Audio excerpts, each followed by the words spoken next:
What I want to do in this video is prove that between any two rational numbers, so let's say that's a rational number there, and then let's say that this is another rational number that is larger than this one right over here, that between any two rational numbers, you can find an irrational number.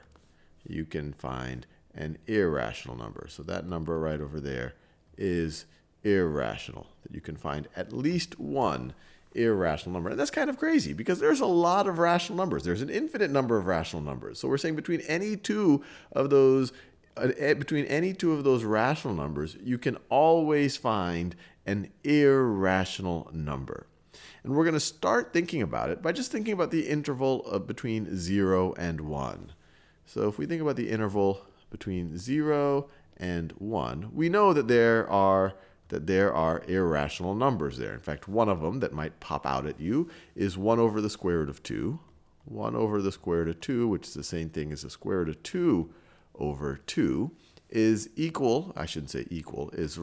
approximately equal to 0.700710678118, and I could just keep going on and on and on and on and on and on. This thing does not repeat. But the important point is it's clearly between 0 and 1. So I could write 1 over the square root of 2 is clearly between 0 and 1.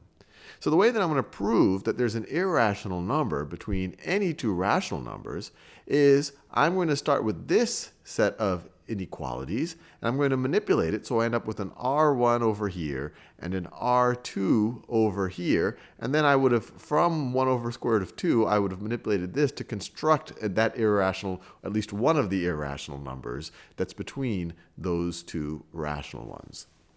So let's just, instead of making this an interval between 0 and 1, let's make this an interval between 0 and the difference between these two numbers. So the distance between R1 and R2 is R2 minus R1. So let's multiply both sides of this inequality, or all three parts of this inequality, I guess I could say, by R2 minus R1. So let's do that. So if you multiply this, 0 times R2 minus R1, well, you're just still going to have 0 there, is less than. And we know that R2 is greater than R1. So R2 minus, let me make it clear what we're doing. We're going to multiply everything times R2 minus R1. R2, we're assuming, is greater than R1. So this thing right over here is going to be greater than 0. So if you multiply the different sides of an inequality by something greater than 0, you don't switch the inequality. So 0 times that is 0. 1 over square root of 2 times that is going to be 1 over the square root of 2 times R2 times R2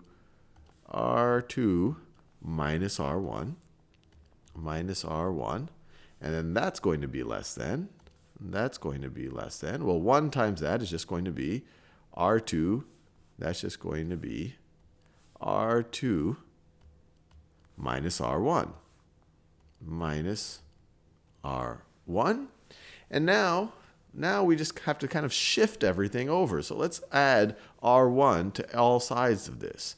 So if we add something to all parts of the inequality, then that's also not going to change the inequality. So we're going to add R1 over here. We can add R1 over here, and we could add R1 over there.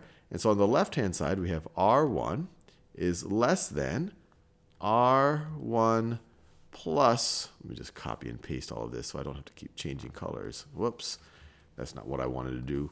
Let me do this. There you go. All right, that should be pretty good. So copy and paste that.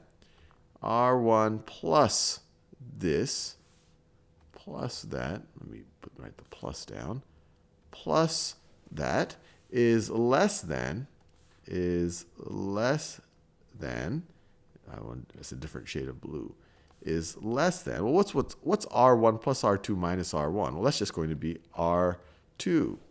So I've just shown you that you give me any two rational numbers, and I'm assuming R2 is greater than R1.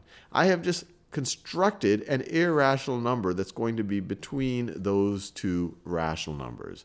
You take R1, You take the lower of the rational numbers, and to that, you add 1 over square root of 2 times the difference between those two rational numbers. And you are going to get this right over here is an irrational number. You're saying, hey, how do I know that this thing, how can I be satisfied that this thing is irrational? Well, we've already seen. You take the product of an irrational and a rational, you get an irrational number. You take the sum of an irrational number and a rational number, you get an irrational number. So we've constructed an irrational number based on that's between these two rationals.